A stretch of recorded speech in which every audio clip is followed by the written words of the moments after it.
Hi friends, ഇന്നത്തെ recipe gobi 65 ആണ്. അപ്പോൾ ഇതിനു വേണ്ടി ചെറിയൊരു കോളിഫ്ലവർ ആണ് ഞാൻ എടുത്തിരിക്കുന്നത്. ഇതൊരു 250 ഗ്രാം ഉണ്ടാവും. ചെറിയ പീസ് ആയിട്ട് കട്ട് ചെയ്ത് ഒരു ബൗളിലേക്ക് വെച്ചിട്ടുണ്ട്. അപ്പോൾ ഫ്രൈ ചെയ്യുമ്പോൾ ഇതുപോലെ ചെറുതായിട്ട് കട്ട് ചെയ്യുന്നതാണ് നല്ലത്. ഇനി ഇതിലേക്ക് കുറച്ച് വെള്ളവും ഉപ്പും മഞ്ഞൾപ്പൊടി ഇട്ട് മാറ്റി വെക്കാം. വിഷാംശമൊക്കെ ഉണ്ടെങ്കിൽ ഒന്ന് പോവാൻ വേണ്ടിയിട്ടാണ്. കുറച്ച് മഞ്ഞൾപ്പൊടിയും ഉപ്പും ഒന്ന് മിക്സ് ചെയ്തിട്ടൊന്ന് മാറ്റി വെക്കാം.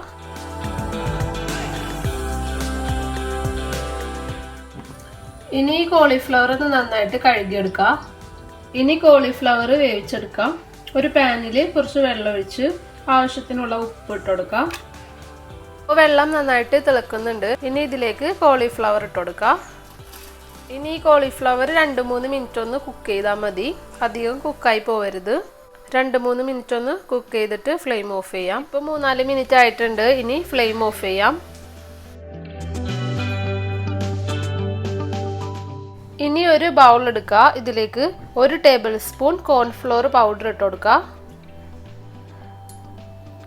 2 ടേബിൾ സ്പൂൺ അരിപ്പൊടി, 2 ടേബിൾ സ്പൂൺ മൈദപ്പൊടി, 1/4 ടേബിൾ സ്പൂൺ റവ. ഇനി ഇതിലേക്ക് 2 ടീസ്പൂൺ കാശ്മീരി മുളക് പൊടി ഇട്ട് കൊടുക്കുക. പിന്നെ ഒരു 1/2 ടീസ്പൂൺ ഗരം മസാലപ്പൊടി, 2 പിഞ്ച് കായം, പിന്നെ ഒരു 1/2 ടീസ്പൂൺ ഇഞ്ചി വെളുത്തുള്ളി പേസ്റ്റ്. ഇനി ഇതിലേക്ക് ആവശ്യത്തിനുള്ള ഉപ്പ് ചേർത്ത് കൊടുക്കുക.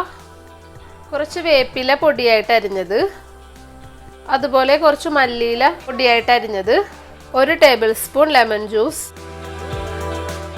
ഇനി ഇതെല്ലാം നന്നായിട്ടൊന്ന് മിക്സ് ചെയ്തെടുക്കാം. ഇതിലേക്ക് ഇനി കുറച്ച് വെള്ളം ഒഴിച്ചിട്ടൊന്ന് ലൂസാക്കി എടുക്കാം.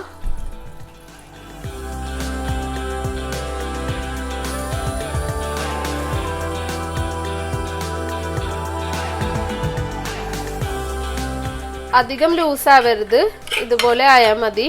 ഒരു 1/4 കപ്പ് വെള്ളം മതിയാവും. ഇതിലേക്ക് കോളിഫ്ലവർ ഇട്ട് കൊടുക്കാം. ഇനി ഇത് നന്നായിട്ട് മിക്സ് ചെയ്തെടുക്കാം. കൈവച്ച് തന്നെ നന്നായിട്ട് മിക്സ് ചെയ്യാം. ഇതിപ്പോൾ നന്നായിട്ട് മിക്സ് ആയിട്ടുണ്ട്. ഇനി ഇത് അരമണിക്കൂർ മാറ്റി വെക്കാം. ഇനി കോളിഫ്ലവർ ഫ്രൈ ചെയ്തെടുക്കാം. ഒരു പാൻ വെച്ച് അതിലേക്ക് ഓയിൽ ഒഴിച്ചു കൊടുക്കാം. ഇനി ഇതിലേക്ക് കോളിഫ്ലവർ ഇട്ട് ഫ്രൈ ചെയ്യാം. ഇനി മീഡിയം ഫ്ലെയിമിൽ വെച്ചിട്ട് നന്നായിട്ട് ഫ്രൈ ചെയ്തെടുക്കാം. ഇനി ഇതൊന്ന് തിരിച്ചിടാം.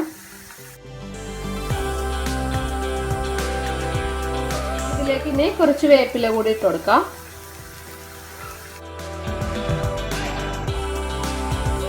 അപ്പോൾ ഇതിവിടെ നന്നായിട്ട് ഫ്രൈ ആയിട്ടുണ്ട്. ഇനി ഇതിൽ നിന്ന് എടുക്കാം. ഇതുപോലെ തന്നെ എല്ലാം ഫ്രൈ ചെയ്തെടുക്കാം. അപ്പോൾ ഗോബി 65 റെഡി ആയിട്ടുണ്ട്. നല്ല ക്രിസ്പിയാണിത്. എല്ലാവരും ഇതൊന്ന് ട്രൈ ചെയ്ത് നോക്കണം. വീഡിയോ ഇഷ്ടമായെങ്കിൽ ലൈക്ക് ചെയ്യാനും ഷെയർ ചെയ്യാനും സബ്സ്ക്രൈബ് ചെയ്യാനും മറക്കരുത്. അടുത്ത നല്ലൊരു റെസിപ്പി ആയിട്ട് വരാം. ബൈ.